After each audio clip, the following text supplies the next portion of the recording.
వారు జన్మించినటువంటి రోజుగా క్రైస్తవులుగా మనందరం కూడా భావిస్తూ ఎంతో సంతోషముతో, ఆర్భాటముతో, ఆనందముతో ఈ సమయాన్ని మనము సద్వినియోగం చేసుకుంటూ దేవుని మహిమపరుస్తూ ఉంటాం.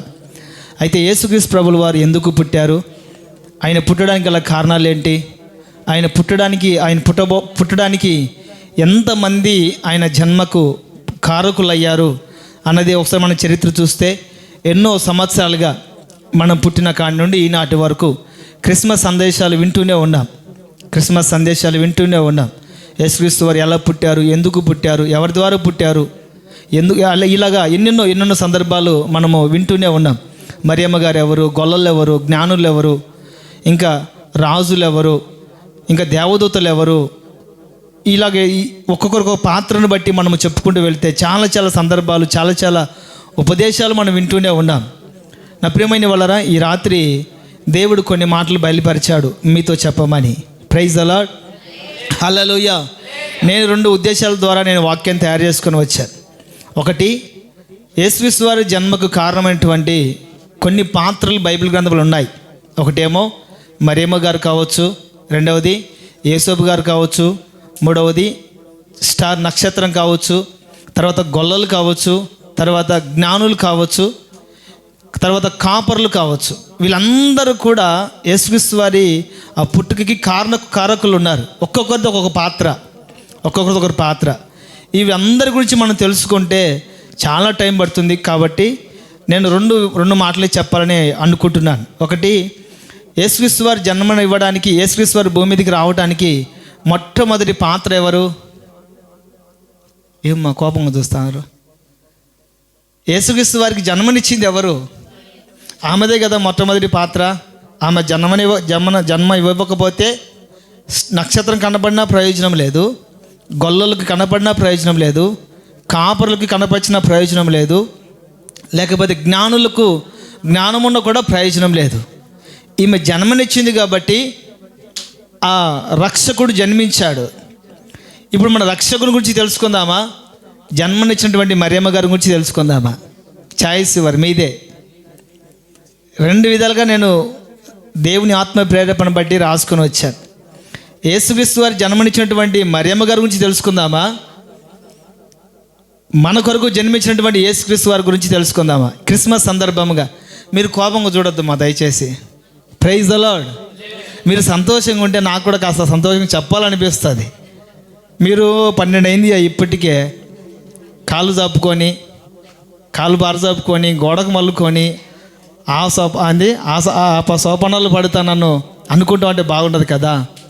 శుభ సందర్భంగా దేవుని మాటలు, ఇప్పటి వరకు డ్యాన్సులు చూసాం, పిల్లలు వేసినటువంటి కంఠస్థ వాక్యాలు విని మనం ఎంతో సంతోషించాం. అది లోక సంబంధమైన ఆనందం. నిజమైన ద్రాక్షవల్లి నీవే, నిత్యమైన సంతోషం ఎక్కడా? నిత్యమైన సంతోషం ఎక్కడా? దేవునిలోనే. లోక సంతోషం అప్పుడు వస్తుంది, అప్పుడే వెళ్ళిపోతుంది. కానీ దేవునిలో ఉన్నటువంటి సంతోషం నిత్యము మనతోనే ఉంటుంది. హల్లెలూయా, హల్లెలూయా. కాబట్టి దేవుని వాక్యం వినేటప్పుడు మనము సంతోషంతో వినాలి. బలవంతంగా కోపగించుకొని సరేలే అన్నట్లుగా కాదు. దేవుని వాక్యం వినబడుతున్నప్పుడు ఆ వాక్యం వినబడగానే మన హృదయము ఉల్లసించిపోవాలి. Praise the Lord. Mariyamma garu గర్భంతో ఉన్నారు, సేవకురాలైనటువంటి ఎలిజబెత్ అమ్మ గారు కూడా గర్భంతో ఉన్నారు. ఇరువురు కనపడినప్పుడు మరియమ్మ గారు ఏం చేశారంటే, సేవకురాలైనటువంటి ఎలిజబెత్కి వందనాలు చేశారు. చెప్పండి ఒకసారి. వందనాలు అండి, అందరికి వందనాలు. హల్లెలూయా. ఇప్పుడు ఇక్కడ ఏం జరిగిందో లేదో తెలియదు, కానీ మరియమ్మ గారు వందనాలు చెప్పగానే, ఎలిజబెత్ అమ్మ గారు మరియమ్మ గారికి వందనాలు చెప్పగానే, మరియమ్మ గారు ఎలిజబెత్ అమ్మ గారికి వందనాలు చెప్పగానే ఏం జరిగింది అక్కడ అంటే, తన గర్భం ఉన్నటువంటి శిశువు ఆనందముతో గంతులేసింది. ప్రైజ్ ది లార్డ్, హల్లెలూయా. ఇది వందనాలకు ఉన్నటువంటి పవర్. మనం సంతోషంగా దేవుని వాక్యం విన్నప్పుడు ఆ వాక్యం మన హృదయంలోకి వెళ్ళిపోయిన తర్వాత ఏం జరుగుతుందంటే, మన హృదయము ఉల్లసించిపోతుంది. మన హృదయాన్ని దేవునికి ఇచ్చినప్పుడు. ఎప్పుడప్పుడు వదిలిపెడితే కూర కోచంటారులే, లేకపోతే అలసందలు నానేసి వచ్చాను, లేకపోతే మా వాళ్ళు ఇంకా రాలేదు అనుకుంటా అంటారేమో. ఇవన్నీ మన మనసు అక్కడ ఉందనుకోండి, ఇక్కడ హృదయం ఉల్లాసం కాదు కదా, ఉత్సాహం కూడా ఉండదు. Praise the Lord. దేవుని వాక్యాన్ని మనం సంతోషంతో ఆస్వాదించినప్పుడు ఏం జరుగుతుందంటే మన హృదయము ఉల్లసిస్తుంది. దేవునికి మహిమ కలుగును గాక. యేసుక్రీస్తు వారికి జన్మనిచ్చినటువంటి మరియమ్మ గారి గురించి తెలుసుకుందామా? మనుషుల పాపము నిమిత్తమై, పాపుల రక్షణ నిమిత్తమై పుట్టినటువంటి యేసుక్రీస్తు వారి గురించి తెలుసుకుందామా? మీ ఛాయిస్. ఒకటి మరియమ్మ గారు, రెండవది యేసుక్రీస్తు ప్రభుల వారు. ఎందుకని చెప్తున్నానంటే మీరు యేసుక్రీస్తు అంటారు, నాకు తెలుసు. ఎందుకంటే దేవుడు కాబట్టి దేవుడి గురించి వింటే బాగుంటుంది కదా అని మీరు అంటారు, నాకు తెలుసు. నేను ఒక ప్రత్యేకమైన విషయం మీకు చెప్తాను. మరియమ్మ గారు పరిశుద్ధుడైన దేవునికి జన్మనివ్వడానికి ఆమెలో ఏ అర్హత ఉందని, ఏ అర్హతను బట్టి దేవుడు ఆమె గర్భాన్ని జన్మించాడు. యేసుక్రీస్తు వారు ప్రతి మనిషిలో కూడా జన్మించాలని ఇష్టపడుతున్నాడు, కోరుకుంటున్నాడు, ఆశిస్తున్నాడు, ఎదురు చూస్తున్నాడు. కానీ అందరం కూడా మరియమ్మ గారిలాగా మారితే ఈ లోకము కూడా ప్రశాంతంగా, పరిశుద్ధంగా ఉంటుంది. Praise the lord.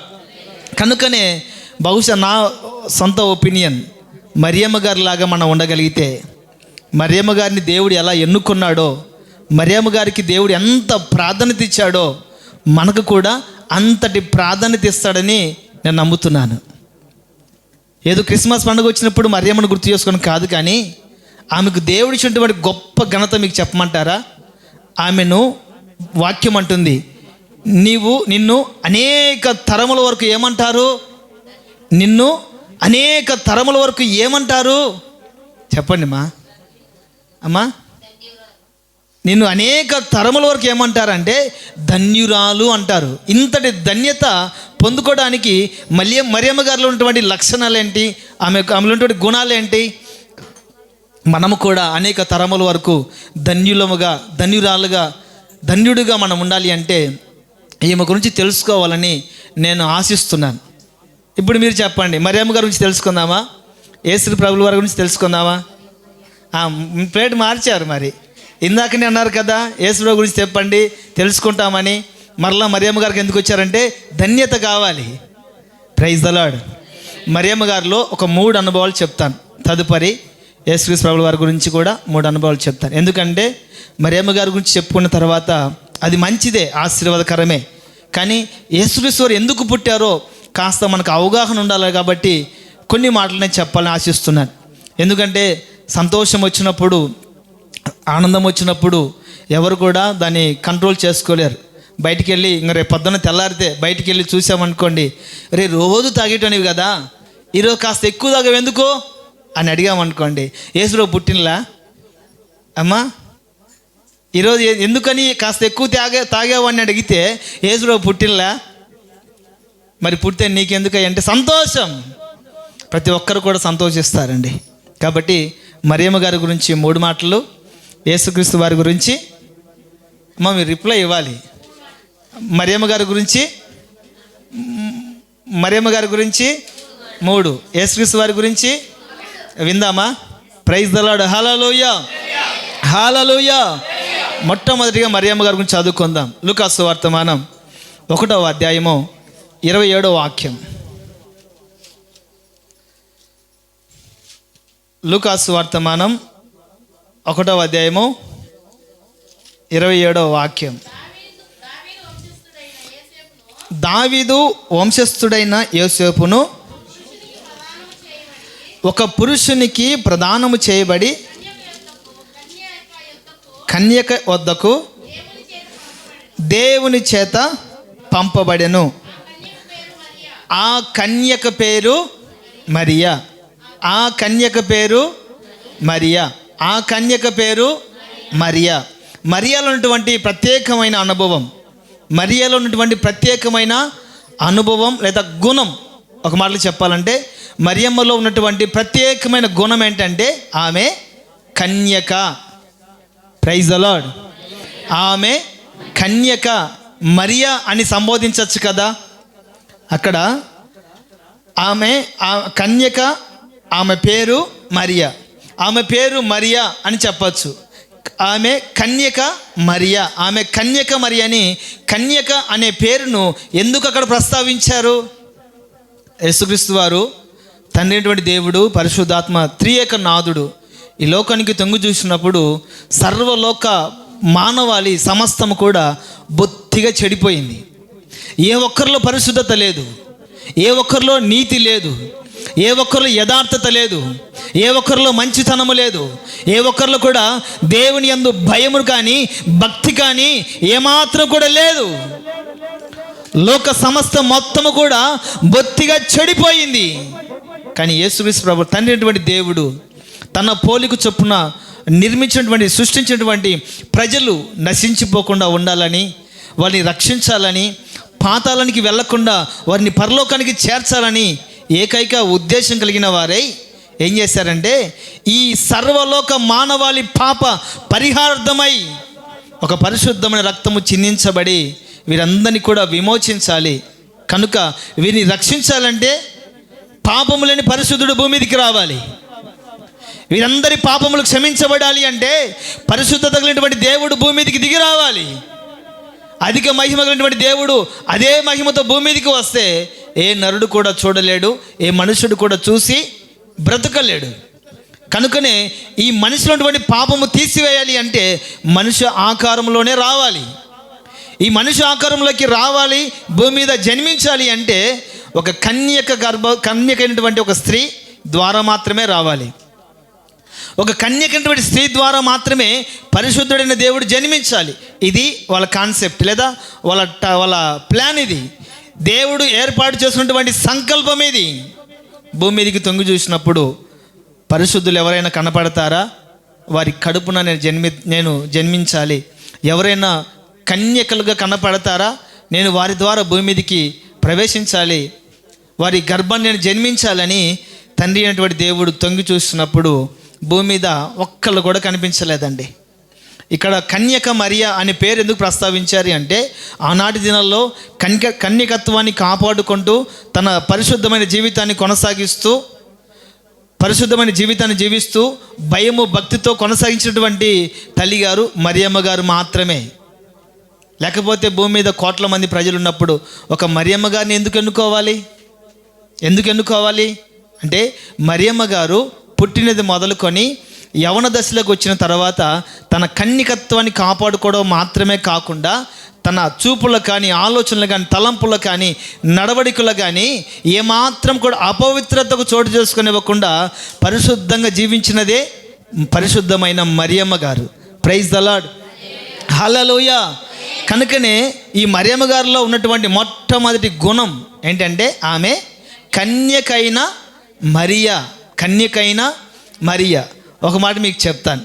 యేసుక్రీస్తు మనము క్రైస్తవులుగా ఉన్నప్పుడు మన కుమారుడికి కానీ కుమార్తెకి కానీ వివాహం చేసేటప్పుడు కార్డులో మనం మెన్షన్ చేస్తాం, టైటిల్ రాస్తాం. ఏమని రాస్తాము? ఇప్పుడు మా ఇంటి పేరు దారా అండి. మా ఇంటి పేరు ఏరా కాదు, దారా. ఏంటి మా ఇంటి పేరు? దారా వారి పరిశుద్ధ వివాహ ఆహ్వానము అంతేనా రాస్తామా? దారా వారి పరిశుద్ధ వివాహ ఆహ్వానము అని రాస్తాం. కానీ పరిశుద్ధ వివాహం అని రాస్తాము. కానీ ఆ వివాహం చేసుకున్న వారిలో పరిశుద్ధత ఉందా అంటే పొరపాటు కనిపించదు. ఒక సందర్భాన్ని మీకు చెప్తాను. ఒక పాస్టర్ గారు తన సంఘానికి వచ్చినటువంటి వారి ఒక యవనస్తురాలి వివాహానికి వెళ్ళారు.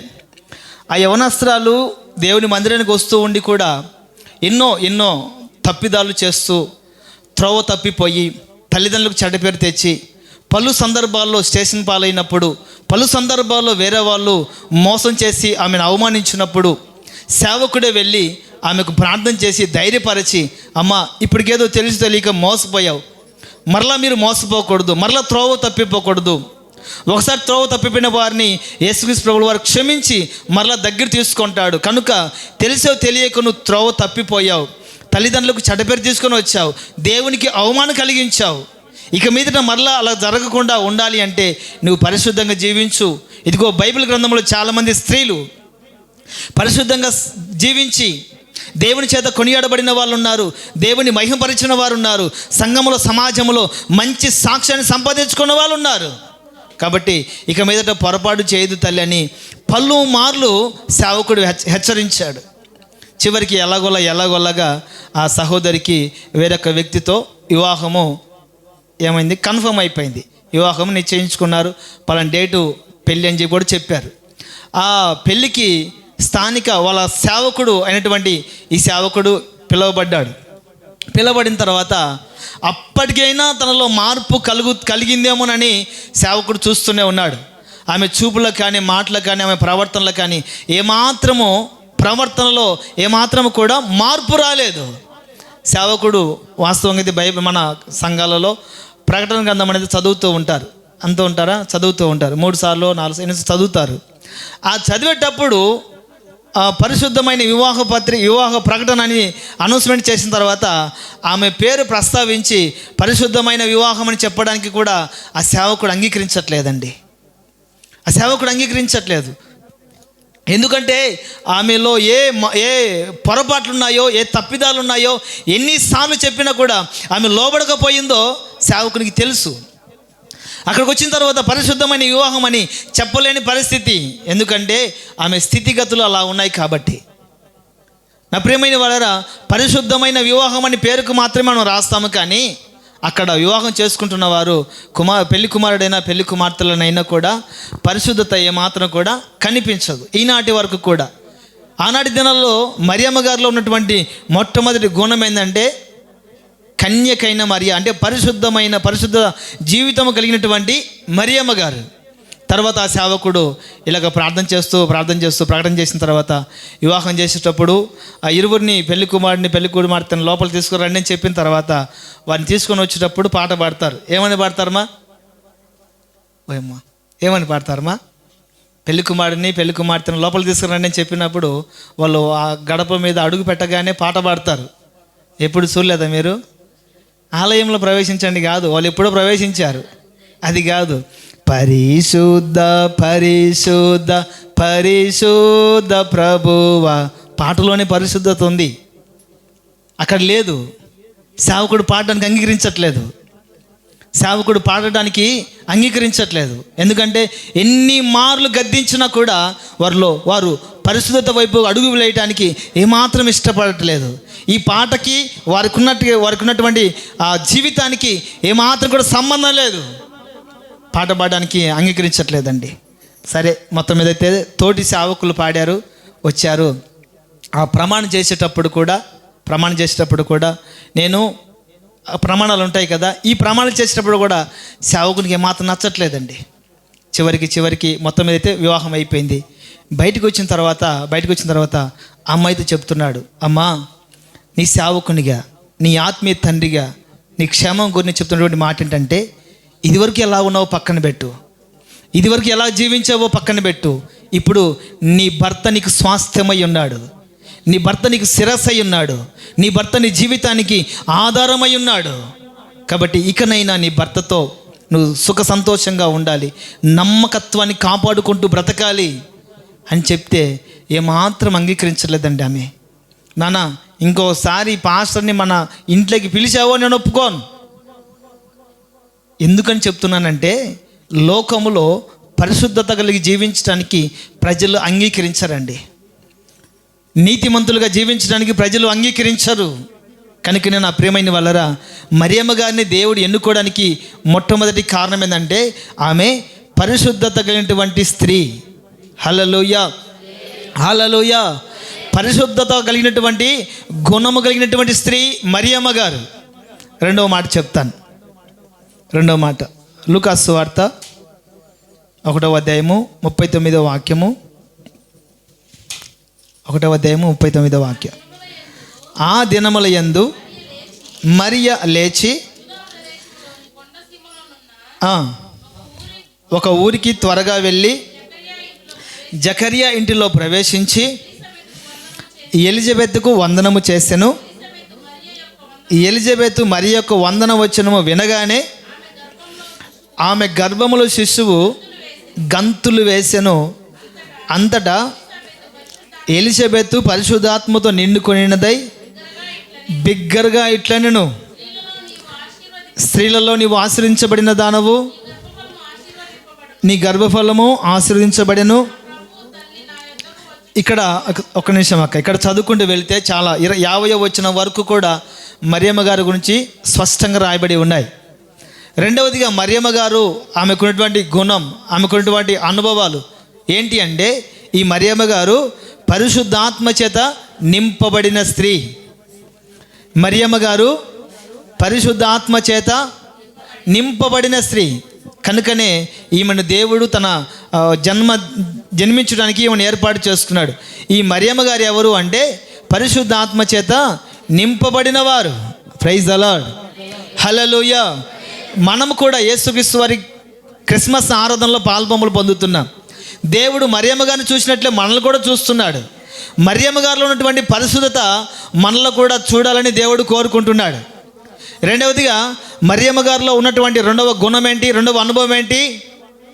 ఆమె పరిశుద్ధాత్మ చేత నింపబడిన స్త్రీ. ఈ క్రిస్మస్ సందర్భముగా క్రిస్మస్ ఆరాధనలో దేవుడు మన ఇద్దరు నుండి కోరుకున్నది ఏంటంటే, మనము కూడా పరిశుద్ధాత్మ చేత నింపబడిన వారమై ఉండాలి. హల్లెలూయా, ప్రైజ్ ది లార్డ్, హల్లెలూయా. మనము కూడా పరిశుద్ధాత్మ చేత నింపబడిన వారమై ఉండాలని యేసుక్రీస్తు ప్రభువుల వారు కోరుకుంటున్నారు. ఇక్కడ పరిశుద్ధాత్మ చేత నింపబడితే కలిగే అనుభవాలు ఏంటంటే, మొట్టమొదటిగా మరియమ్మ గారు పరిశుద్ధాత్మ చేత నింపబడ్డారు. ఈ మరియమ్మ గారు ఎవరు? దేవుని సన్నిధికి వచ్చేటటువంటి ఒక విశ్వాసి, దేవుని సన్నిధికి వస్తున్నటువంటి ఒక విశ్వాసి.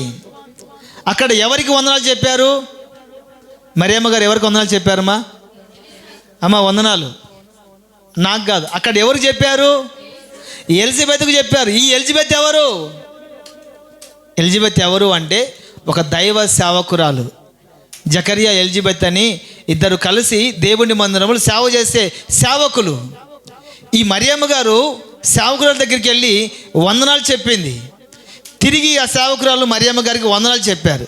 ఈ ఇరువురి మధ్యలో ఏం కలిగిందంటే, పరిశుద్ధాత్మ చేత నింపబడిన మరియమ్మ గారు వందనాలు చెప్పగానే ఆమెలో ఉన్నటువంటి పరిశుద్ధాత్మ ఎలిజబెత్ అమ్మలో ఉన్నటువంటి గర్భానికి సోకింది. ఈమెలో ఉన్నటువంటి ప్రభావం, ఈమెలో ఉన్నటువంటి శక్తి, ఈమెలో ఉన్నటువంటి ఆత్మ అభిషేకము ఎలిజబెత్ గర్భంలో ఉన్నటువంటి శిశువుకు తగలగానే ఆ శిశువు ఏమైంది? గంతులు వేసింది. ప్రైజ్ ది లార్డ్, హల్లెలూయా.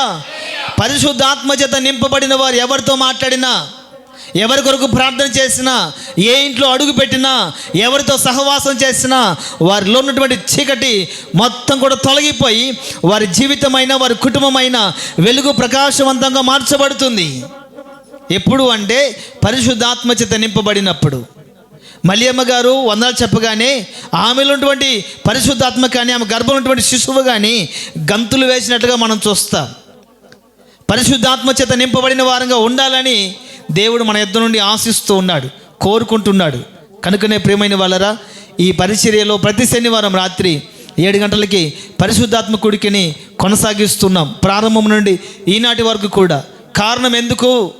ప్రయాసపడి కష్టపడి ఎంత రిస్క్ అయినా పర్లేదు అనుకొని, వర్షం వచ్చినా ఏమొచ్చినా కూడా కష్టపడి ప్రయాసపడి ప్రతి శనివారం పరిశుద్ధాత్మ కూడికను ఏర్పాటు చేయడానికి ప్రబలమైన కారణం ఏంటంటే, ప్రతి ఒక్కరు కూడా పరిశుద్ధాత్మ నింపుదల కలిగి ఉండాలి. Praise the Lord. ప్రతి ఒక్కరు కూడా పరిశుద్ధాత్మ నింపుదల కలిగి ఉండాలి. మరియమ్మ గారిని దేవుడు కోరుకోవడానికి రెండవ అనుభవం ఏంటంటే, ఆమె పరిశుద్ధాత్మ నింపుదల కలిగినటువంటి స్త్రీ. మనలో పరిశుద్ధాత్మ ఉండదు, కానీ ఇంకా వేరే వేరే ఆత్మలు ఉంటాయి. అది వేరే విషయం. పండగ పూట కూడా మనము క్లాస్ తీసుకోవడం మంచిది కాదని భావిస్తున్నా. ప్రైజ్ ది లార్డ్, హల్లెలూయా. కాస్త మీరు నవ్వితే నేను కూడా సంతోషిస్తాను. హల్లెలూయా. నవ్వండి మా, నవ్వండి మరి ఎన్నిసార్లు చెప్పాలనో. ఎందుకనంటే ఇప్పుడే కొంతమంది ఆవలిస్తూ ఉన్నారు, అందుకోసమని అడుగుతున్నా. దేవునికి మహిమ కలుగును గాక. ఆమేన్. నా ప్రియమైన వాళ్ళరా, పరిశుద్ధాత్మ చేత నింపబడ్డామనుకోండి, మనలోకి ఒక ప్రభావం, ఒక శక్తి, ఒక ఆత్మ మనల్ని ఆవరిస్తుంది. అపోస్తుల కార్యంలో కొన్ని మాటలు రాయబడి ఉన్నాయి. దయచేసి నా వైపు చూడాలి. పరిశుద్ధాత్మ చేత నింపబడిన వారికి పైనుండి శక్తి దిగి వస్తుంది. పరిశుద్ధాత్మ చేత నింపబడిన వారు కృపతోనూ బలముతోనూ ఆత్మతోనూ నిండుకొని ఉంటారని. పరిశుద్ధాత్మ చేత నింపబడిన వారు ఖడ్గముకైనా, చెరసాలకైనా, కరువుకైనా, వ్యాధికైనా, రోగానికైనా కూడా భయపడరని. పరిశుద్ధాత్మ చేత నింపబడిన వారు ప్రాణాలకి ఎదురికిపోతారని చాలా మాటలు బైబిల్ గ్రంథంలో రాయబడి ఉన్నాయి.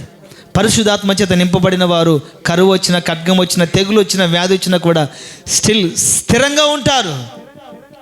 ఎందుకంటే ఆ పరిశుద్ధాత్మలో ఒక ప్రభావం, ఒక శక్తి. మీకు అర్థమయ్యేలా నేను చెప్తాను.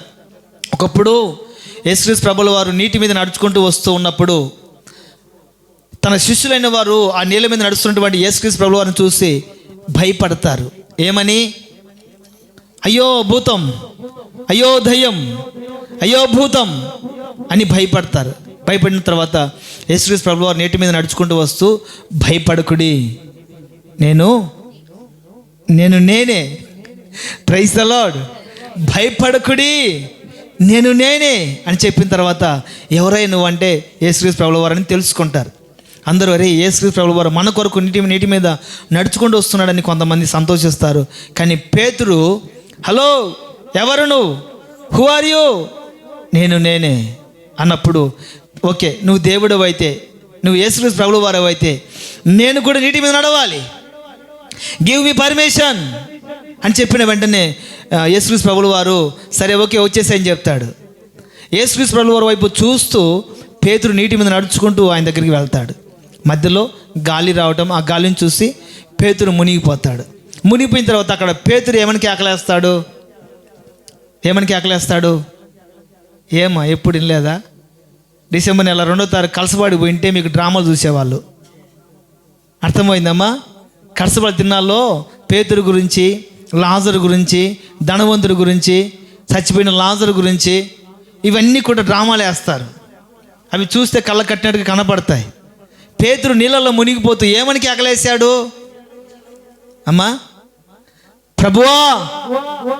ప్రభువా నేను మునిగిపోతున్నాను, నన్ను కాపాడు అని కేకలేస్తాడు. ఎందుకని? ప్రాణ భయముతో. అంతేనంటారా? ప్రాణ భయముతో కేకలేస్తాడు, ప్రభువా నన్ను రక్షించయ్యా, ప్రభువా నేను మునిగిపోతున్నాను, నన్ను కాపాడయ్యా అని ప్రాణ భయముతో కేకలేస్తాడు. వెంటనే యేసుక్రీస్తు ప్రభువు వారు వచ్చి మునిగిపోతున్నటువంటి పేతురు చేయి పట్టుకొని పైకి లేపుతాడు. అప్పుడు ప్రాణ భయముతోనే కదా పేతురు కేకలేసింది. అంటే ఏం నరుడికైనా, ఏ మనిషికైనా కూడా బ్రతకాలని ఆశ. చనిపోతున్న సంగతి తెలిసిన తర్వాత ఎవరైనా కూడా భయపడతారు. ఈ పేతుని ఎలాగోలాగా దేవుడు లేపాడు, బ్రతికించాడు, అది వేరే విషయం. యేసుక్రీస్తు ప్రభుల వారు తర్వాత ఈ పేతురు పరిశుద్ధాత్మ చేత నింపబడినప్పుడు యేసుక్రీస్తు వారు ప్రాణం పెట్టి మరలా తిరిగి లేచి అహరోనమై వెళ్ళిపోయిన తర్వాత మరలా పేతురు వీళ్ళందరూ కలిసి కూడా మేడగదిలో పెంతెకోస్తు పండుగ దినాన పరిశుద్ధాత్మ చేత నింపబడతారు. పరిశుద్ధాత్మ చేత నింపబడిన తర్వాత ఏం కలిగిందంటే పైనుంచి వచ్చినటువంటి శక్తిని వారు పొందుకున్నారు. ఇదే పేతురు గురించి మీతో చెప్తున్నాను. ఒకప్పుడు నీటిలో మునిగిపోతూ ఏమని కేకలేశాడు? అమ్మా ఉన్నారు కదమ్మా, ప్రైజ్ ద లార్డ్, హల్లెలూయా. మిమ్మల్ని నిద్ర లేపాలంటే పానానికి వస్తుంది నాకు. హల్లెలూయా. ఏమని కేకలేశాడు మా పేతురు? ప్రభువా నన్ను రక్షించని కేకలేశాడు కదా. మేడగదిలో పరిశుద్ధాత్మ చేత నింపబడిన తర్వాత అతడు బయటికి వెళ్ళి సువార్త ప్రకటిస్తూ ఉంటే కొంతమంది రోమా సైన్యానికి సంబంధించినటువంటి కొంతమంది సైనికులు అప్పటికే బాప్తిస్మిచ్చి యోహాను గారి తలను నరికేశారు. అప్పటికే కొంతమంది సేవకుల్ని చర్మాలు ఒలిచేశారు బతికుండగానే. అప్పటికే కొంతమంది సేవకులను రాళ్లతో కొట్టి చంపారు. అప్పటికే కొంతమంది సేవకుల్ని బట్టలు లేకుండా శరీరం నలిగిపోయేటట్టుగా కొట్టారు. అప్పటికే కొంతమంది సేవకుల్ని సజీవ దహనం చేశారు. అటువంటి పరిస్థితుల మధ్యలో ఒక సేవకుడు వెళ్ళి మళ్ళీ సువార్త ప్రకటిస్తుంటే తన గుండెల్లో ఏమి రగులుతూ ఉంటుంది? ఎవడైనా చూస్తాడేమో, పట్టుకుంటారేమో, ఎవడైనా చూస్తాడేమో, చంపేస్తారేమో, ఎవడైనా చూస్తాడేమో, రాళ్ళతో కొడతారేమో అన్నటువంటి భయం ఉంటుందా లేదా?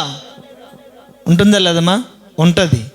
ఈ పేతురు ఏమాత్రం భయపడకుండా ధైర్యంగా వెళ్ళి సువార్త ప్రకటిస్తున్నాడు. కొంతమంది అతని దగ్గరికి రాలేదనుకోండి, దేవదూత దిగి వచ్చి పేతురుని అడుగుతుంది, అయ్యా పేతురు, మీరు బ్రతికుంటే ఇంకా 10 మందికి సువార్తను ప్రకటిస్తారు. ఇది మిమ్మల్ని పట్టుకోవడానికి, మిమ్మల్ని చంపడానికి కొంతమంది వస్తున్నారు, మీరు తిరిగి వెళ్ళిపోండి అని చెప్తే ఆ దేవదూతలు చెప్పినటువంటి మాటను బట్టి పేతురు ప్రాణ భయము చేత తిరిగి వెళ్ళాలి కదమ్మా. ఎందుకంటే ప్రభువా నన్ను రక్షించు, ప్రభువా నన్ను కాపాడు అన్నటువంటి వ్యక్తి ప్రాణ భయము చేత తిరిగి వెళ్ళాలి. అక్కడ అంటాడు, ఇదిగో మనుషుల మాట వినుట కంటే దేవుని మాట చెప్పడం వినుట కంటే మనుషుల మాట వినుట దేవుని దృష్టికి ఇది న్యాయమా? మనుషుల మాట వినుట దేవుని దృష్టికి న్యాయమా? నేను చెప్పిన వాటినైనాను, చూసిన వాటినైనాను, కన్న వాటినైనాను చూడకుండా చెప్పకుండా నేను ఉండలేను. చంపుతారా చంపని, కొడతారా కొట్టని, ఏమైనా చేసుకొని నేను మాత్రం దేవుని ప్రకటించకుండా ఉండలేను అని ధైర్యంగా దేవుని వాక్యాన్ని బోధించడానికి గల కారణం ఏంటంటే పేతురు పరిశుద్ధాత్మ చేత నింపబడి శక్తిని పొందుకున్నాడు. ప్రైజ్ ది లార్డ్, హల్లెలూయా. పరిశుద్ధాత్మ పొందుకున్న వారు శక్తివంతులుగా ఉంటారు. శ్రమ వచ్చినా, బాధ వచ్చినా, వ్యాధి వచ్చినా, ఈ మధ్యకాలంలో చాలా వార్తలు వింటున్నానండి. ఏంటంటే కుటుంబంలో ఏదైనా మేలు జరగకపోతే, అనుకున్నది జరగకపోతే, ఏదైనా వ్యాధి వాళ్ళు సోకినట్లయితే, ఏదైనా అపాయము సంబంధించినప్పుడు, ఏదైనా జరగరాని జరిగినప్పుడు వెంటనే దేవుని మార్చేస్తున్నారండి. వెంటనే మనసులు మార్చినట్లుగా మార్చేస్తున్నారు, పేపర్లు మార్చినట్టుగా మార్చేస్తున్నారు. ఎందుకయ్యా?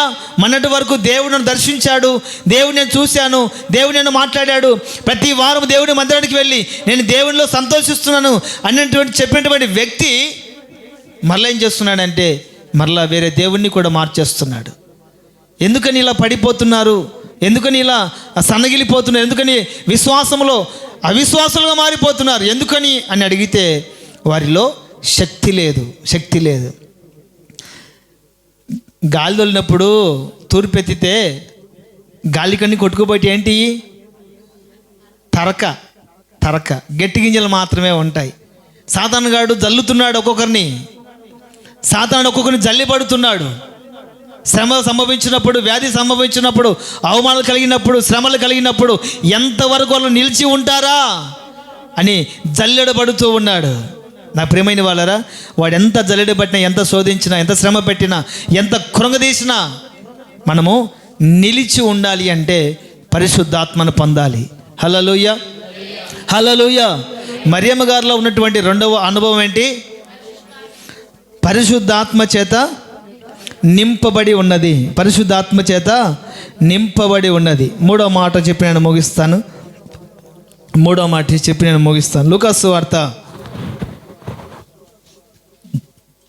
లూకాసు వార్త 1వ అధ్యాయము 42వ వాక్యం.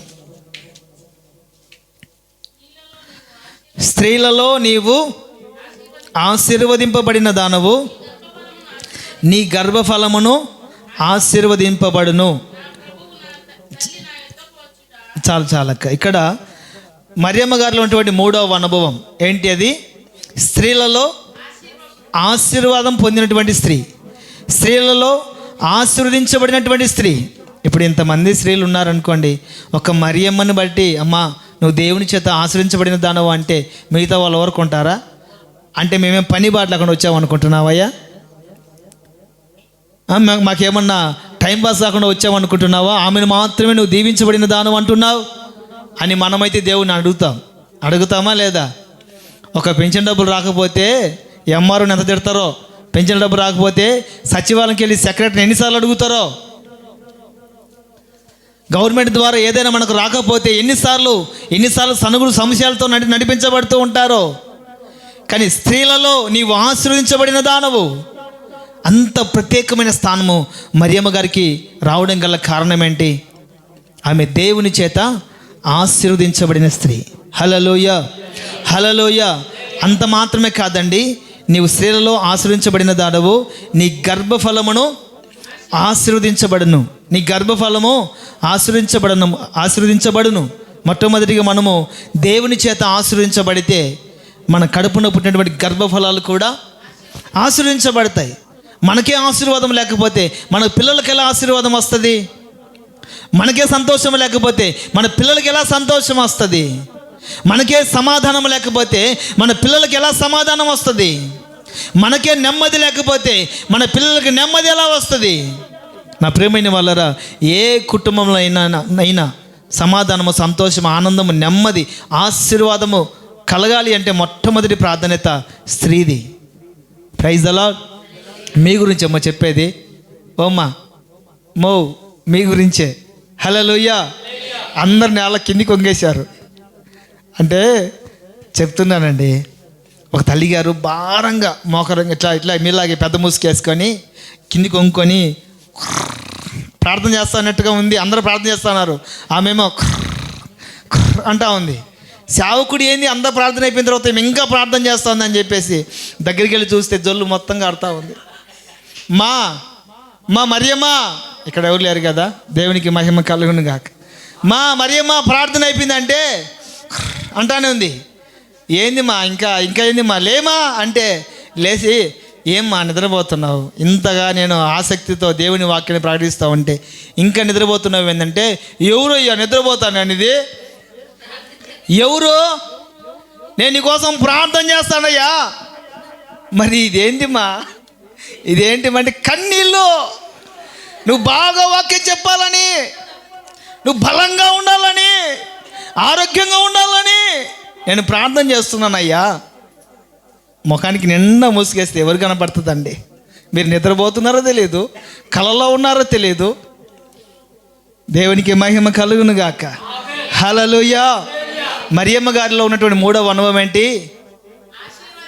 ఎవరిలో స్త్రీలలో ఎంతమంది స్త్రీలు ఉన్నా కూడా మరియమ్మ గారి ప్రత్యేకత వేరు. Praise the Lord. దీపం ఎక్కడున్నా దీపమేనండి, వెలుగు ఎక్కడున్నా కూడా వెలుగే. లైట్లు ఆఫ్ చేసామనుకోండి, ఒకసారి మొత్తం ఏమైపోతుంది? చీకటి. ఒక్కసారి వెలుగు వస్తే ఏమవుతుంది? ధైర్యం వస్తుంది. హల్లెలూయా. ఆశీర్వదించబడిన స్త్రీ ఎక్కడున్నా కూడా ఆశీర్వాదకరంగానే ఉంటుంది. శపించబడిన స్త్రీ ఎక్కడ అడుగు పెట్టినా కూడా ఇంకా ధ్వంసమే. ఇల్లు అయినా, జీవితాలైనా, కుటుంబాలైనా, గ్రామాలైనా కూడా పతనం. కొంతమంది చెప్పేవాళ్ళు పెద్దలు, ఎప్పుడు అడుగు పెట్టిందో మహాతల్లి మా ఇంట్లో పైరా. హల్లెలూయా. ఎప్పుడు అడుగు పెట్టిందో మా ఇంట్లో.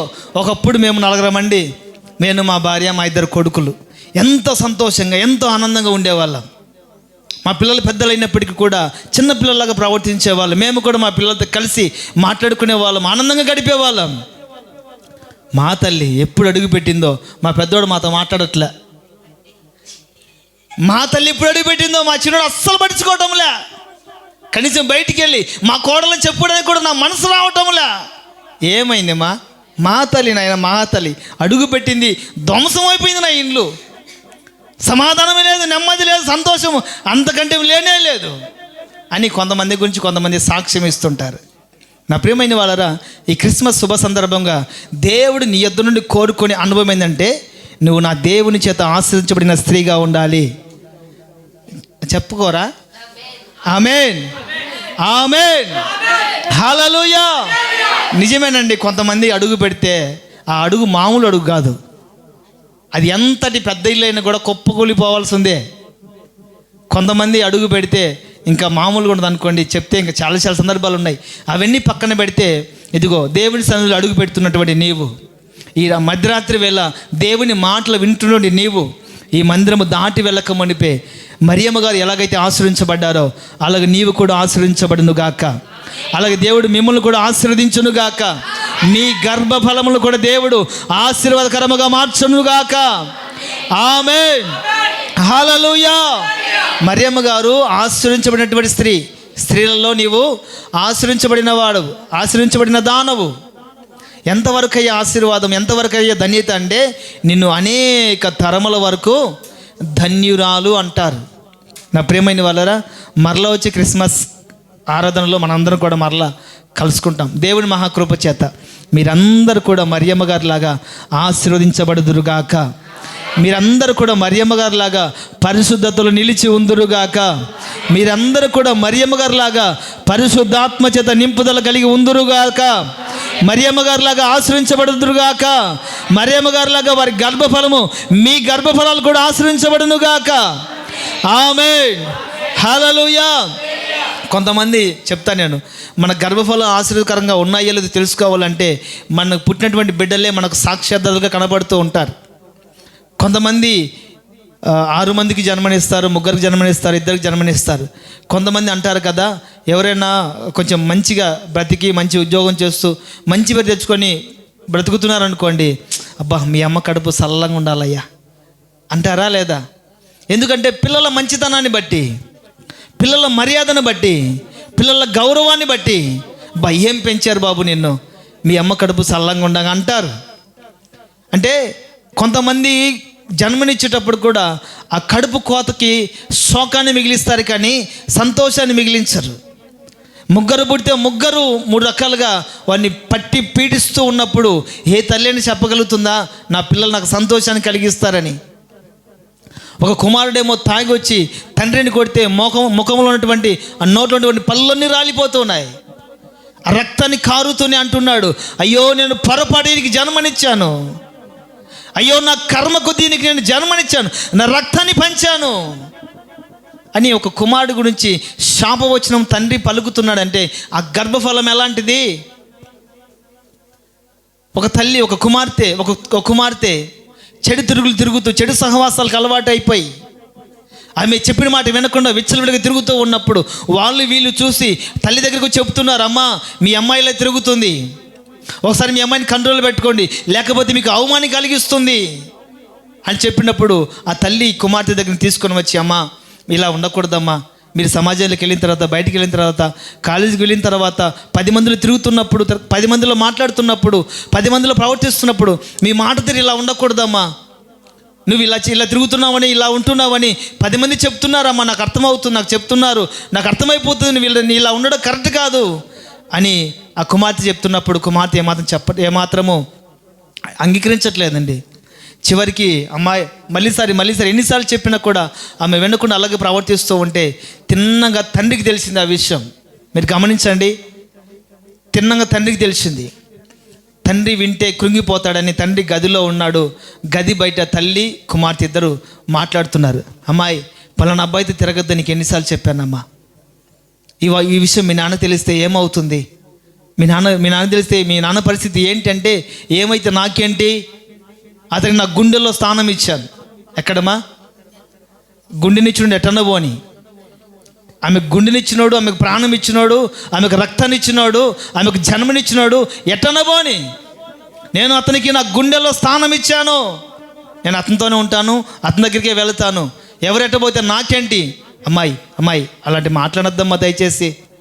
మీ నాన్న రెక్కలు ముక్కలు చేసుకొని రక్తాన్ని ఆవిరి చేసుకొని కష్టపడి ప్రయాసపడి నిన్ను పెంచి పోషించాడమ్మా, దయచేసి అటువంటి మాటలు మాట్లాడద్దు దయచేసి. మీ నాన్న ఏమని అవుతుందేమో అన్నప్పుడు ఏమనైతే నాకేంటి, అది ముసిలి గుండె ఇప్పుడే ఉంటుంది, కాదు అంటే కొద్ది రోజులు పోతుంది, కానీ నేను అతనికి మాట ఇచ్చాను, నా గుండెలో పెట్టుకొని చూసుకుంటున్నాను, ఏ గుండె ఎట్టబోతే నాకేంటి అని చెప్తున్నప్పుడు తిన్నగా ఆ మాటలు విన్నటువంటి తండ్రి గుండె బగిలి కుప్పగులి పడిపోయాడండి. తర్వాత ఆమె ఇంకా కుమార్తె వెనకపోయేసరికి తలుపు తెరిచి చూస్తే తండ్రి కుప్పగులిపోయాడు. అయ్యో నా భర్త విన్నాడేమో, ఈ పరిస్థితి, ఈ సిచ్యువేషన్ విన్నాడేమో, తట్టుకోలేకపోయి పడిపోయాడేమని చెప్పేసి ఆమెను ఆ డాక్టర్ తన భర్తను తీసుకొని హాస్పిటల్కి తీసుకెళ్తే అతడు ఎప్పుడో చనిపోయాడండి. అప్పటికీ కూడా కుమార్తెను పిలిచి అంటుంది, అమ్మాయి నీ మాటలను బట్టి, నీ ప్రవర్తన బట్టి మీ నాన్న చనిపోయాడమ్మా, ఇకనైనా ఆ సహవాసాన్ని విడిచిపెట్టమ్మా అంటే, లేదు నేను చెప్పానా ముసలిగుండె ఈరోజు ఉంటుంది రేపు పోతుందని, నాకేంటి అని చెప్పేసి కన్న తండ్రిని కూడా కాదనుకొని వెళ్ళిపోయింది అండి. సరిపోయిన తర్వాత ఏం జరిగిందంటే ఆ అబ్బాయి కూడా విడిచిపెట్టేశాడు. ఒంటరి జీవితం, తల్లి దగ్గర రాలేని పరిస్థితి, అలాగని అతని దగ్గర కూడా ఉండలేని పరిస్థితి. ఎందుకని ఈ మాట చెప్తున్నానంటే కొన్ని గర్భఫలాలు తల్లిదండ్రులకి శోకాన్ని కలిగిస్తూ ఉంటాయి. తల్లిదండ్రులు చెప్తున్నటువంటి మాట, అనవసరంగా విని నేను కన్నాను, అనవసరంగా నేను జన్మనిచ్చాను, అనవసరంగా ఈ అమ్మాయికి నేను రక్తాన్ని పంచాను. మగపిల్లలైనా ఆడపిల్లలైనా కూడా తల్లిదండ్రులకి శోకాన్ని కలిగించే గర్భఫలాలు ఉంటేనేమి లేకపోతేనేమండి. ఈ మధ్యకాలంలో ఒక వీడియో చూశాను. అమ్మాయి అబ్బాయిని ప్రేమించి పెళ్లి చేసుకుంది, తల్లిదండ్రుల మాట కాదనకుండా వెళ్ళి ప్రేమించి పెళ్లి చేసుకుంది. సద్దనం తింటే చలికాలం చల్లగా ఉంటుందని చెప్పేసి కాస్త ఉడుకన్నం వండి పెడితే మరి లోపల వాళ్ళ మధ్యలో ఏం జరిగిందో తెలియదు కానివ్వండి, కాస్త వేడనం చేసి పెట్టిందని చెప్పేసి అన్నం వేస్ట్ చేస్తున్నావు, బియ్యమైన ఊరకు వస్తున్నాయి అని చెప్పేసి ఆ కట్టుకున్న భర్త ఏం చేశాడు? మీరు ఎవరికైనా తెలుసా మా సిచ్యువేషను? నా దగ్గర వీడియో కూడా ఉంది. ఎందుకని చెప్తున్నానంటే సమాజం ఎంత దారుణంగా దిగజారిపోతుందో మీకు అర్థం అవ్వాలని చెప్తున్నాను. అన్నం వండి పెట్టిందనండి, చలికి చల్లన్నం తినకుండా ఉండాలని కాస్త వేడన్నం చేసి పెట్టిందని అన్నం అనవసరంగా వేస్ట్ చేస్తున్నావు అని చెప్పేసి ప్రేమించిన వ్యక్తి, ఈ మాట చెప్పడం కూడా అసహ్యంగా ఉంది. ప్రేమించినటువంటి వ్యక్తి, ప్రేమించి పెళ్లి చేసుకున్నటువంటి వ్యక్తి, తల్లిని తండ్రిని కాదనుకొని అతనే నమ్మినటువంటి వచ్చినటువంటి స్త్రీని ఏం చేశాడంటే అక్కడే పక్కన ఒక రోకలు తీసుకొని తల మీద దబాని కొట్టేశాడు. అక్కడికక్కడే కొప్పుకొలిపోయింది. ఇప్పుడు ఆ స్త్రీని బట్టి, ఆ అమ్మాయిని బట్టి తల్లిదండ్రులు ఏమని చెప్పాలి? నేను మంచి అమ్మాయికి జన్మనిచ్చాను చెప్పుకోగలుగుతారా? నేను మంచి అబ్బాయికి జన్మనిచ్చాను, నా కుమారుడు చాలా గొప్ప పని చేశాడు, మంచి పని చేశాడని తన తల్లిదండ్రులు చెప్పుకోగలుగుతారా? ఇక్కడ మరియమ్మ గారు ఎవరు?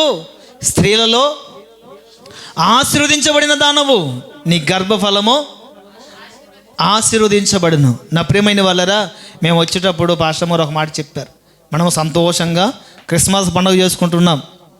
ఏమ్మా, మనము ఏమంటారు ఇప్పుడు? క్రిస్మస్ పండుగ చేసుకుంటున్నాం. నువ్వు ఆడిపోయి వాళ్ళు చచ్చిపోయి వీళ్ళు చచ్చిపోయి చెప్పాకు. ఈ సంతోషకరమైన దినం సంతోషమేనండి, కాదనట్లేదు. మైనస్లు తెలిస్తేనే కదా ఇంకోసారి పడిపోకుండా ఉండడానికి. ఈ మైనస్లు తెలిస్తేనే కదా ఇంకోసారి మన జీవితాల్లో దుఃఖము రాకుండా ఉండటానికి తెలిసేది. నా ప్రియమైన వారరా, మొట్టమొదటిగా తల్లిదండ్రులైనటువంటి మనము, ప్రత్యేకంగా మరియమ్మ స్థానంలో ఉన్నటువంటి మీరు స్త్రీలలో మీరు ఆశ్రయించబడినటువంటి పాత్రలుగా ఉండాలి. ఆమేన్, ఆమేన్. నిద్రపోతున్నారు చెప్దాం హల్లెలూయా. నిద్రపోతున్న వారు అందరూ చెప్దాం హల్లెలూయా. నిద్రపోతున్న వారు అందరూ చెప్దాం హల్లెలూయా. ఎంత మేల్కొండారు మీరు. మరలా చెప్దామా? నిద్రపోతున్న వారు అందరూ కూడా చెప్దాం హల్లెలూయా. సరే, ఇక్కడ మరియమ్మ గారు దీవించబడ్డారు, తన గర్భఫలము కూడా దీవించబడింది. మరియమ్మ గారిలో 3 అనుభవాలను తెలుసుకున్నాం. మొట్టమొదటి అనుభవం ఏంటి? కన్యకైన మరియా అనే దానికంటే కూడా పరిశుద్ధమైన మరియా. హల్లెలూయా. ఎవరు మరియమ్మ గారు? పరిశుద్ధమైన మరియా. రెండవ అనుభవం పరిశుద్ధాత్మ చేత నింపబడిన మరియా.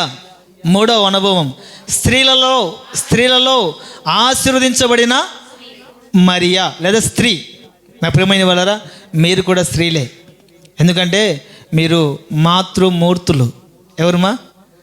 అమ్మ చెప్పండి మా, నేనేదో కష్టపడి చెప్తా అండి, మీరు అది పలక్కుంటే అట్లాగా. ఏ పురుషుడని భూమి మీద కనబడుతున్నాడంటే దానికి కారణం మీరు. వాడి ప్రధానమంత్రి అయినా, ముఖ్యమంత్రి అయినా, లేకపోతే ఎంపీ, ఎమ్మెల్యే ఎవరైనా సరే భూమి మీద మనిషిగా తిరుగుతున్నాడంటే కారణం మీరేనమ్మా. మీరు త్యాగమూర్తులు. దేవునికే మహిమ కలుగును గాక. హల్లెలూయా. కాబట్టి నేను చెప్పగలుగుతున్న మాట ఏంటంటే, మరియమ్మ గారిలాగా మీరు పరిశుద్ధంగా జీవించాలని దేవుడు మీకు సహాయము చేయునుగాక. మరియమ్మ గారిలాగా మీరు పరిశుద్ధాత్మతో నింపబడినట్లుగా దేవుడు తన ఆత్మను మీ మీద కుమ్మరించునుగాక. మరియమ్మ గారిలాగా మీరు ఆశీర్వించబడాలని నా దేవుడు చేతుల నుంచి మిమ్మల్ని ఆశీర్వదించునుగాక. మీ గర్భఫలమును నా దేవుడు ఆశీర్వాదకరముగా మార్చునుగాక. ఆమేన్, హల్లెలూయా. ఇంకా యేసుక్రీస్తు వారిలో 3 అనుభవాలు. మొట్టమొదటి మాట చదువుకుందాం. ఒక వారం 3 అనుభవాలకే గంట చెప్తావు. ఇప్పుడు క్రిస్మస్ పండుగ వచ్చింది, ఒక అర్ధగంట కూడా వదులుతారు అనుకుంటే ఇప్పుడు మరియమ్మ గురించి 3 మాటలు అయిపోయినాయి. ఇంకా యేసుక్రీస్తు వారు కానీ 3 మాటలు చెప్తే ఇంకా 2 అయిపోతుందేమో అనుకున్న వాళ్ళు కూడా ఇక్కడ ఉన్నారు, నాకు తెలుసు బాగా. ప్రైజ్ ది లార్డ్, హల్లెలూయా. ప్రతి ఆదివారము 12:30 దాటింది అనుకోండి, చెప్తున్నా నా వైపు చూడాలి. 12:30 దాటింది అనుకోండి, మన మధ్యలో ఒకడు ఉన్నాడు. వాని పేరు చెప్తే పాపం వాడు సిగ్గుతో తలదించుకుంటాడే, వాని పేరు చెప్పట్లేదు. నేను చూస్తూ ఉంటానా, ఇటు సైడే నా ఎడమ పక్కనే ఉంటాడు, వాళ్ళమ్మ కుడి పక్కన ఉంటుంది. కడుపు కొట్టుకుని ఆకలి, ఓయ్యా పండగ పూట అయ్యేది మేము వచ్చాము, మీరు మమ్మల్ని వదిలేట్లేరు, మీరు నా వైపు చూస్తానే. మీరు 3 మాటలే గంట సేపు చెప్పావు, ఇంకా మళ్ళీ 3 మాటలు అంటాడు. ఏంది అని పరిస్థితి? Praise the Lord. శుభ్రంగా గోడకు అనుకొని బాగా వినే వాళ్ళు కూడా ఉన్నారు. దేవునికి మహిమ కలుగును గాక. కాస్త స్థలం ఇస్తే కాళ్ళు చాపుకుంటారు వాళ్ళు. ఏమవుతుంది? కాస్త పక్కకు పోతే పడుకుంటారు, రగ్గు ఒప్పుకుంటారు. ఇంకేమవుతుంది? ఇంకేం కాదు కదా. నిద్రపోతున్న వాళ్ళందరూ చెప్దాం హల్లెలూయా, హల్లెలూయా. యేసుక్రీస్తు వారి గురించి 3 మాటలు. మొట్టమొదటి మాట చదువుదాం. మత్తయి సువార్త 1:21. మత్తయి సువార్త 1:21. ఆమె ఒక్క కుమారుని కనెను, తన ప్రజలను వారి పాపముల నుండి ఆయనే రక్షించును కనుక ఆయనకు యేసు అను పేరు పెట్టుదవనెను. చాలక అక్కడ ఆమె ఒక కుమారుని కనును, తన ప్రజలను వారి పాపం నుండి ఆయన రక్షించును గనుక ఆయనకు యేసు అను పేరు పెట్టుదవనెను.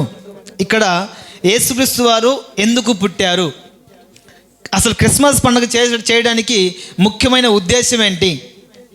ఇప్పుడు మనమందరం క్రిస్మస్ పండుగ వచ్చిందని కొత్త బట్టలు కొనుక్కున్నాము, ఇంటికి సున్నాలు వేసుకున్నాము, సోపానాలు పడి కష్టపడి నడుములు రాక, కాళ్ళు రాక, చేతులు రాక, బోకులు కడిగి ఇల్లు శుభ్రం చేసుకొని ఇంత కష్టపడి మనము ఇంటిని శుభ్రం చేసుకున్నాం, మన ఒంటిని కూడా శుభ్రం చేసుకున్నాం, కొత్త బట్టలు ధరించుకున్నాం. అందరికీ హ్యాపీ క్రిస్మస్, మేరీ క్రిస్మస్ చెప్పుకున్నాం. సంతోషం, మంచిదే కాదనట్లేదు. యేసుక్రీస్తు ప్రభువు వారు ఎందుకు పుట్టారు?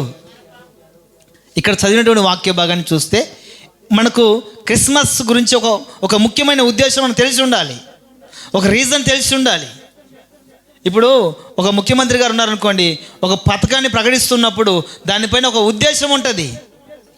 పిల్లోని మనం చదివిస్తున్నాం, ఎందుకు చదివిస్తున్నామో తల్లిదండ్రులుగా మనకు ఒక ఉద్దేశం ఉంటుంది. ఏంటంటే మా కొడుకు డాక్టర్ అయితే బాగుండు, అమ్మా మా కొడుకు యాక్టర్ అయితే బాగుండు, మా కొడుకు హీరో అయితే బాగుండు, మా కొడుకు సాఫ్ట్వేర్ అయితే బాగుండు, మా కొడుకు ఇంజనీర్ అయితే బాగుండు అని మనం కలలకని వానికి ఒక ప్లాన్ గీసి దాని ప్రకారంగా చదివిస్తూ ఉంటాం. 34 సంవత్సరాల నుంచి మనము క్రిస్మస్ ఆరాధన చేస్తున్నాం. ఈ క్రిస్మస్ ఆరాధన చేయడానికి ముఖ్యమైన ఉద్దేశం ఏంటి? యేసుక్రీస్తు వారి లోకానికి రావడానికి ముఖ్యమైన ఉద్దేశం ఏంటి అని అడిగితే అక్కడ చదివినటువంటి వాక్య భాగం, అక్కడ చదివిన వాక్యం, ఆమె ఒక కుమారుని కన్నును, తన ప్రజలను వారి పాపము నుండి ఆయనే రక్షించును గనుక ఆయనకు యేసు అని పేరు పెట్టుదవనెను. యేసు అనే పేరుకి అర్థం ఏంటి? పోయిన వారం అనుకుంటూ చెప్పింది. హల్లెలూయా. అక్కకి టకాన్ని గుర్తొచ్చింది. పోయిన వారమే చెప్పాడంటే యేసు అని పేరు, రక్షకుడు. చప్పట్లు కొడదాం. హల్లెలూయా. చప్పట్లు కొట్టడానికి మనసు రావట్లేదు, మరి చల్లగా ఉన్నాయి కదా చేతుల్లో. యేసు ఎవరు? ఎందుకు పుట్టాడు? యేసు ఎవరంటే ఆయన రక్షకుడు. ఎందుకు పుట్టాడంటే తన ప్రజలను వారి పాపము నుండి ఆయనే రక్షించును. తన ప్రజలను వారి పాపముల నుండి ఆయనే రక్షించును కనుకనే ఆయనకు రక్షకుడు అని పేరు. యేసు అని పేరుకి అర్థమైందంటే రక్షకుడు. తన ప్రజలను వారి పాపము నుండి ఆయనే రక్షించును. యేసుక్రీస్తు వారు ఎవరు అంటే ఎవరుమా అమ్మా? నాయనా మీరు ఏందో ఈరోజు ఏదో తినొచ్చారు నాయన. యేసుక్రీస్తు ఎవరుమా? రక్షకుడు. ఎందుకు వచ్చాడు ఆయన? తన ప్రజల పాపము నుండి విడిపించడానికి, లేదా తన ప్రజల పాపము నుండి రక్షించడానికి పుట్టాడు. నేనే చెప్పుకుంటలేండి. తన ప్రజలను వారి పాపం నుండి రక్షించడానికి ఆయన పుట్టాడు. ఎవరు ఆయన? యేసు. యేసు అంటే ఎవరు? రక్షకుడు. తన ప్రజల పాపం నుండి రక్షించడానికి ఆయన పుట్టాడు. పాపం అంటే ఏంటి? ఒక మాట నా వైపు చూడాలి, మన త్వరగా ముగిస్తారు. పాపం అంటే ఎలా ఉంటుంది?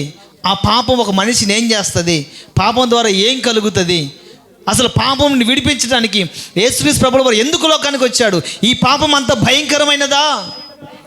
ఈ పాపం ద్వారా వచ్చి కలిగే నష్టం ఏంటి? ఈ పాపం ద్వారా కలిగేటువంటి ఆ నష్టము ఏంటి అని ఒకసారి మనం ఆలోచన చేస్తే పాపం అంటే ఎలాగుంటుందో మీకు చెప్తాను.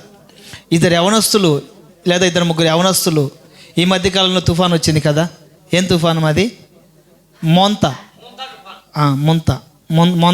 మా ఊర్లో ముంత అనుకున్నారండి. మా ఊర్లో ముంత ఆయన ఉన్నాడు, లేడు పాపం ఇప్పుడు. మోంతా తుఫాన్. ఈ తుఫాన్ రావడం వల్ల ఏం జరుగుతుందంటే వాగులు వంకలన్నీ కొట్టుకొని వస్తున్నాయి. కొట్టుకొని వస్తున్నప్పుడు కొంతమంది యవనస్తులు ఏం చేశారంటే ఆ వంక దగ్గరికి వెళ్ళి చూస్తున్నారు. బీరవాళ్ళు వస్తుంటే బీరవాళ్ళు తీసుకుంటున్నారు, సూట్ కేసులు వస్తుంటే సూట్ కేసు తీసుకుంటున్నారు. ఏం కొట్టుకొని వచ్చినా కూడా వాళ్ళకు ప్రయోజనకరమైనవి అన్నీ కూడా లాక్కొని తీసుకొని వస్తున్నారు. ఒక వ్యక్తి ఏం చేశాడంటే, అంటే మీకు పాపం అంటే ఎలాగుంటుందో మీకు చెప్తున్నానండి. పాపం అంటే ఎలాగుంటుందో మీకు చెప్తున్నాను. ఒక యవనస్తుడు ఏం చేశాడంటే చిన్నవన్నీ తీసేసుకున్నాడు. చిన్న వాటి కోసము మనము ఆ నడి సముద్రాలకు వెళ్ళి ఆ నడి నీళ్ళకి వెళ్ళి ఎందుకు ప్రయాసపడాలి, ఎందుకు కష్టపడాలి? కొడితే కుంభకోణమే కొట్టాలి, పెద్ద వరిని అంట. హల్లెలూయా. కొడితే కుంభకోణం కొట్టాలి, దెబ్బకు సావుకాలం అయిపోవాలి అనుకొని ఒకడు ఏం చేశాడంటే పెద్దదాని కోసం ఎదురు చూస్తూ ఉన్నాడు. చిన్న పోగేసుకున్నాడు అనుకోండి, అది సరిపోవట్లేదు. పెద్దదాని కోసం ఎదురు చూస్తున్నాడు. తిన్నంగా పెద్దగా నడి మధ్యలో వస్తుంది. అమాంతంగా వాడు తీసుకుంటాడేమో వీడు తీసుకుంటాడని చెప్పేసి అమాంతంగా వెళ్ళి దాని మీద పడ్డాడు. ఇంకా ఇంత పెద్దది ఇంక నాకే సొంతం, దీన్ని ఓడదేస్తే దీన్ని ఓపెన్ చేస్తే అంతా బంగారు ఉంటుందేమో, అంతా డబ్బులు ఉంటుందేమో, ఇంకా నేను ఐశ్వర్యం అయిపోతున్నాను, నేను ఆశ్రయించబడుతున్నానని దాన్ని గట్టిగా కరుచుకున్నాడండి. నీళ్ళ మీద వెళ్ళిపోతున్నాడు. ఇంకా కాస్త బయటకు వద్దామని అనుకుంటే ఎక్కడ నీళ్ళు అవకాశం రావట్లేదు. చివరికి చిన్నగా ఆ నడి ఒడ్డుకు వచ్చి బయటకు వచ్చేద్దామని అనుకునేటప్పటికీ అది విడిచిపెట్టట్లేదు. మొత్తం మీద పట్టుకున్నాడు. ఇంకా దాన్ని తీసుకొని బయటకు వద్దామని అనుకున్నాడు, కానీ రాలేకపోతున్నాడు. ఎందుకనిది? నేను వదులుతున్నా కూడా అది నన్ను వదలట్లేదు, ఏంటిది అని చూస్తే అది ఏంటి? మొసలి. ఈ మొసలి చివరికి ఏం చేసిందంటే, నేను నీకు దొరకడం కాదురా అమ్మా, నేను నీకు దొరకడం కాదు, నువ్వు నాకు దొరికావు, దేవునికే స్తోత్రం అని మీలాగనే చెప్పింది అది మొసలివి. చివరికి ఏం చేసిందంటే, అమ్మ ఏదో పొరపాటు బుద్ధి గడ్డి తిని నేను దీవించబడతానని, నేను అందరికంటే ఎక్కువ సంపాదించుకుంటానని, లేకపోతే నా కళ్ళకు కనిపించినట్టుగా, మనసుకు తోచినట్టుగా, హృదయానికి అనిపించినట్లుగా నేను ప్రవర్తించాను. వాస్తవమే కాదనట్లేదు. అందరికంటే కూడా గొప్పవాడిని అయిపోవాలనే ఆశతో నేను పట్టుకున్నాను తప్ప నేను సంపాదించుకోవాలని కాదమ్మా, దయచేసి నేను విడిచిపెట్టు ప్లీజ్ అని అడుగుతున్నాడు మొసలిని. మొసలి విడిచిపెడుతుందా? లేదు. ఎంత బ్రతిమలాడుకున్నా, ఎంత ప్రయాసపడ్డా, ఎంత కష్టపడ్డా, దయచేసి నన్ను విడిచిపెట్టని కాళ్ళు దండాలు పెట్టుకున్నా కూడా అది విడిచిపెట్టలేదు. చివరికి ఏం చేసిందంటే, ఇంకా ఏం చేస్తుందండి, సరే నాన్న ఇంతగా రిక్వెస్ట్ చేస్తాను కాబట్టి, ఇంతగా బ్రతిమలాడుతాను కాబట్టి నేను విడిచిపెడతాను, వెళ్ళిపో అని అంటుందా మొసలి? అనదు. చివరికి ఏం చేసిందంటే అతన్ని మింగేసింది, చంపేసింది. పాపం కూడా అంతటి ప్రమాదమైనది. చేసేటప్పుడు ఆనందంగా ఉంటుంది, చేసేటప్పుడు సంతోషంగానే ఉంటుంది, చేసేటప్పుడు ఏదో మనం సాధిస్తూ ఉన్నాం, ఏదో సంపాదిస్తూ ఉంటున్నాం, ఏదో మనము సంపాదించుకొని ప్రయోజకులుగా మారిపోతూ ఉన్నాం అన్నట్లుగా ఆశలు చూపిస్తుంది. పాపాన్ని పట్టుకున్న తర్వాత, మనం పాపాన్ని పట్టుకోవడం కాదు కానీ పాపం మనల్ని పట్టుకున్న తర్వాత, మనం పాపం పట్టుకున్నాం అనుకోండి, తెలిసి తొలికి విడిపించుకోవచ్చు. అదే పాపం మనల్ని పట్టుకున్నది అనుకోండి, చనిపోయేంత వరకు కూడా విడిచిపెట్టదు. ఇంతటి భయంకరమైన పాపములో ప్రజలందరూ కూడా ఉన్నారు. ఈ ప్రజలందరినీ కూడా విడిపించాలి అంటే రక్షకుడు భూమి మీదకి రావాలి. ప్రైజ్ ద లార్డ్, హల్లెలూయా. మీరు గమనించండి, త్రాగే వాళ్ళు ఎవరు లేరండి. ఒక వ్యక్తి తాగుతున్నాడు అనుకోండి, వాళ్ళ మాటలైనా వీళ్ళ మాటలైనా, వాళ్ళ సాహసమైనా వీళ్ళ సాహసమైనా, ఏదో మొత్తం మీద తాగుడికి అలవాటు పడ్డాడు అనుకోండి, మీరు గమనించండి, కొంతమంది ఏదో దేవుని మహాకృప చేత కొంతమంది మారుతున్నారు, కానీ కొంతమంది చనిపోయేంత వరకు కూడా అలవాటులోంచి ఆ అలవాటు జోలికి పోకుండా ఎవరు కూడా లేరు. చనిపోయేటప్పుడు కూడా దాన్ని తాగే చనిపోతున్నారే, కానీ ఆ త్రాగుడి నుండి విడిపించబడి మారు మనసు పొంది రక్షించబడిన వారు కూడా మనం చాలా తక్కువగా చూస్తూ ఉంటాం. ఒక సంవత్సరం క్రితం నేను ఒక వ్యక్తిని చూశాను. అతను లేచి నడవలేని పరిస్థితి, కనీసం అన్నం కూడా తినలేని పరిస్థితి. మరి ఆ టైంలో కూడా ఆయన మందు తాగుతూనే ఉన్నాడు. ఈ మధ్యకాలంలో ఒక తల్లి గారిని నేను చూశాను. చెయ్యి అంతా ఆపరేషన్ చేయించుకుంది, చేతులు ఎత్తేదానికి లేదు, దించేదానికి లేదు. చేతికి ఒక తాడు కట్టుకొని, మీరు గమనించాలి, చేతికి తాడు కట్టుకొని ఆకు తీసుకొని ఇట్లా పెట్టుకోవడం, మళ్ళీ చేతి తాడు దించడం. అంటే ఎందుకు ఈ మాట చెప్తున్నానంటే, తినడానికి ఆరోగ్యం లేనప్పుడు తినాల్సిన అవసరం లేనిది తాగి నీళ్ళు వస్తే నీ బాడీలో ఉన్నటువంటి అవయవాలన్నీ కూడా చెడిపోయాయి, ఇంకా తాగాల్సిన అవసరం ఏంటి? పాపం పట్టుకున్నప్పుడు చనిపోయేందుకు కూడా విడిచిపెట్టదండి. కనుక వాక్యం ఒకటి సంబోధిస్తుంది, పాపం వలన వచ్చు జీతం మరణం. ఇంకా దానికి వేరే విడుదల అంటూ లేదు. ఎప్పుడైతే యేసుక్రీస్తు వారిని పట్టుకుంటారో, ముసలికి బదులుగా యేసుక్రీస్తు వారిని పట్టుకుంటే రక్షణ కలుగుతుంది. ప్రైజ్ ద లార్డ్, హల్లెలూయా. కనుకనే యేసు అనే పేరుకి అర్థమైందంటే రక్షకుడు. ఈ రక్షకుడు ఎందుకు పుట్టాడు అని అడిగితే, తన ప్రజల వారి పాపముల నుండి రక్షించడానికి ఆయన పుట్టాడు. దేవునికి మహిమ కలుగును గాక. ఈ క్రిస్మస్ ఆరాధనలో, ఈ క్రిస్మస్ పండుగ మనం ఎందుకు చేసుకుంటున్నాము అంటే, క్రిస్మస్ ఆరాధనలో ఉన్నటువంటి ప్రాధాన్యత ఏంటంటే, యేసుక్రీస్తు వారు పాపం నుండి విడిపించడానికి, పాపం నుండి రక్షించడానికి రక్షకుడుగా జన్మించాడు. యేసుక్రీస్తు వారు ఎవరు అంటే రక్షకుడు. హల్లెలూయా, హల్లెలూయా. ప్రజలందరికీ కలుగుబాబు మహా సంతోషకరమైన సువర్తమానం. ఏంటి అది? దావీదు పట్టణమందు నేడు రక్షకుడు పుట్టాడు. ఇట్లా చెప్పుకోవాల్సింది ఏమ్మా? దావీదు పట్టణమందు నిద్రపోతే చెప్తున్నారు మీరు. చెప్దామా ఒకసారి? హల్లెలూయా. ప్రజలందరికీ కలుగుబో మహా సంతోషకరమైన సువర్తమానం. దావీదు పట్టణమందు పోనీలే బాలుడివై ప్రాంతమందు నేడు రక్షకుడు మీ కొరకు పుట్టి ఉన్నాడు. దేవునికి మహిమ కలుగును గాక. ఆమేన్. ఆ రక్షకుడు మీ పాపముల నుండి విడిపించి మిమ్మల్ని రక్షించును గాక. ఆమేన్. రెండవ మాట చదువుకుందాం. రెండవ మాట యోహాను సువార్త 3:16. యోహాను సువార్త 3వ అధ్యాయము 16వ వాక్యం. దేవుడు లోకమును ఎంతో ప్రేమించెను కాగా ఆయన తన అద్వితీయ కుమారునిగా పుట్టిన వానియందు విశ్వాసముంచు ప్రతి వాడును నశింపక నిత్యజీవం పొందినట్లు ఆయనను అనుగ్రహించను. ఇక్కడ రెండవదిగా యేసుక్రీస్తు ప్రభుల వారు ఎందుకు లోకరక్షకునిగా లేదా ఎందుకు జన్మించాడు అంటే, తన ప్రేమను లోకానికి చూపించడానికి పుట్టాడు. తన ప్రేమను లోకానికి చూపించడానికి పుట్టాడు. లోకాన్ని ఎంతగా ప్రేమిస్తున్నాడో తెలియజేయడానికి పుట్టాడు. కాగా దేవుడు లోకాన్ని ఎంతో ప్రేమించను. దేవుడు లోకమును ఎంతో ప్రేమించను. ఆ ప్రేమకు నిదర్శనం ఏంటి? ఆ ప్రేమకు ప్రతిరూపం ఏంటి? ఆ ప్రేమకు సాక్షార్థం ఏంటంటే, తండ్రి అయినటువంటి దేవుడు తన ఏకైక కుమారుని మనుషుల పాపము నిమిత్తమై ఈ లోకానికి పంపాడు. ఆ కుమారుడు ఏం చేశాడంటే, మనల్ని తండ్రి ఎంతగా ప్రేమిస్తున్నాడో తెలియపరచడానికి కోసము తన ప్రాణాన్ని కూడా త్యాగం చేశాడు. తన రక్తాన్ని చిందించాడు. ఎందుకని? ప్రజల నిమిత్తమై ప్రాణం పెట్టడానికి గల కారణం ఏంటి? ప్రజల నిమిత్తమై రక్తాన్ని చిందించడానికి గల కారణం ఏంటి? ప్రజల నిమిత్తమై అవమానించబడడానికి, శ్రమలు అనుభవించడానికి, గాయపరచబడడానికి, ఆకాశానికి భూమికి మధ్యలో వేలాడడానికి గల కారణం ఏంటి? యేసుక్రీస్తు ప్రభుల వారు లోకాన్ని ఎంతో ప్రేమించను. లోకం అంటే ఏంటి? ఏంటి మా లోకం? దేశం అంటే మట్టి కాదోయ్. దేశం అంటే మనుషులోయ్. దేశం అంటే మనుషులు, లోకం అంటే కూడా మనుషులే. లోకాన్ని ఎంతో ఎంతో ప్రేమించాడు. కనుకనే ప్రేమైన వాళ్ళరా, ఈ క్రిస్మస్ పండుగ చేసుకోవడానికి రెండవ కారణం ఏంటంటే, ఆయన మనుషుల్ని అంటే మనల్ని ప్రేమించడానికి ఆయన ఈ లోకానికి వచ్చాడు. హల్లెలూయా. ఆయన యందు విశ్వాసం ఉంచిన వాడు నశించక నిత్య జీవాన్ని పొందుకుంటారు. మూడో మాట చెప్పిన ముగిస్తాను. మూడో మాట యోహాను సువార్త 1వ అధ్యాయము 12వ వాక్యం. 1:12.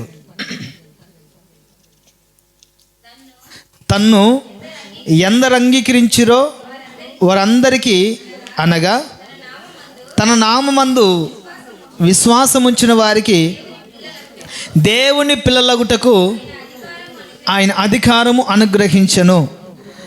మొట్టమొదటిగా యేసుక్రీస్తు ప్రభుల వారు ప్రజలను పాపం నుండి రక్షించడానికి పుట్టారు. రెండవదిగా తన ప్రేమను చూపించడానికి పుట్టాడు. మూడవదిగా మనల్ని దేవుని పిల్లలుగా చేసుకోవడానికి పుట్టాడు. ప్రజల్ని దేవుని పిల్లలుగా చేసుకోవడానికి పుట్టాడు. మన ఎవరుమా ఇప్పుడు? నేను మా నాయన కొడుకుని, నేను మా అమ్మ కొడుకుని అనడానికి లేదు. అక్కడ ఆత్మ సంబంధంగా మనం ఎవరు అంటే దేవుని పిల్లలం. అక్కడ ఉంటుంది కదా వాక్యము, తనను ఎందరైతే అంగీకరిస్తారో 12వ వచనం, తనను ఎందరు అంగీకరించుదురో వారందరికీ, అనగా తన నామముందు విశ్వాసం ఉంచిన వారికి దేవుని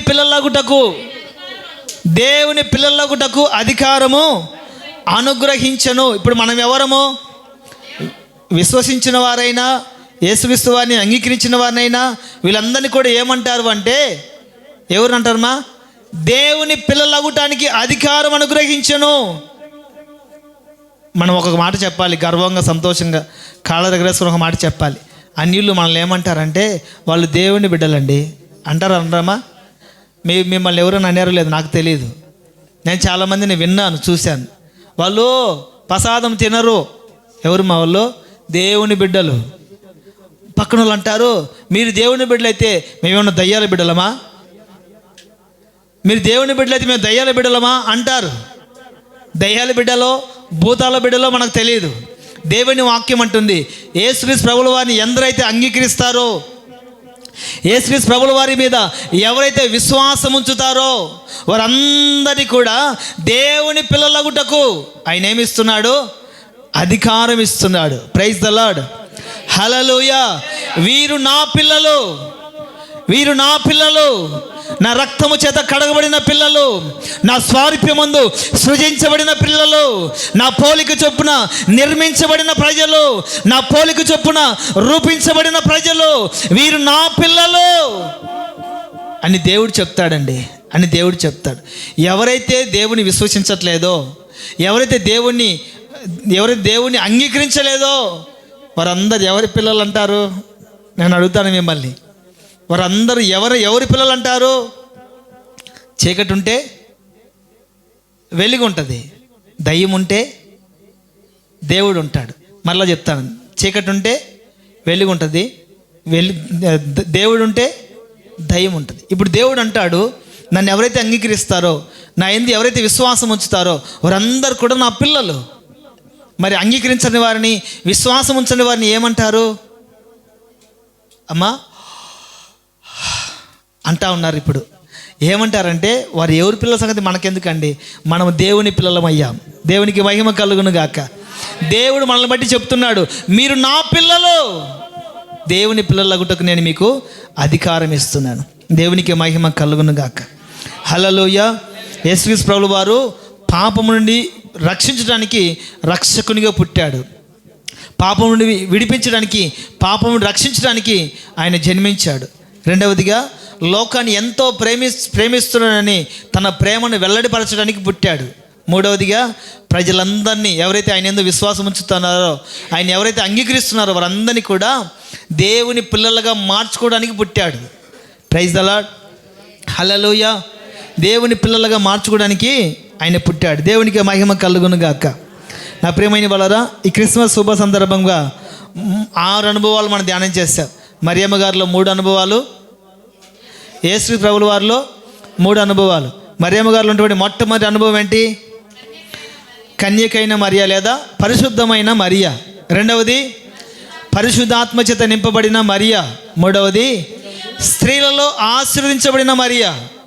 యేసు వారిలో 3 మాటలు. మొట్టమొదటి మాట ఏంటి? పాపులను రక్షించడానికి రక్షకుడు. రెండవది లోకాన్ని ఎంతో ప్రేమించిన ప్రేమమయుడు. మనం పెట్టుకుందాం టైటిల్, అంతేనా కదా?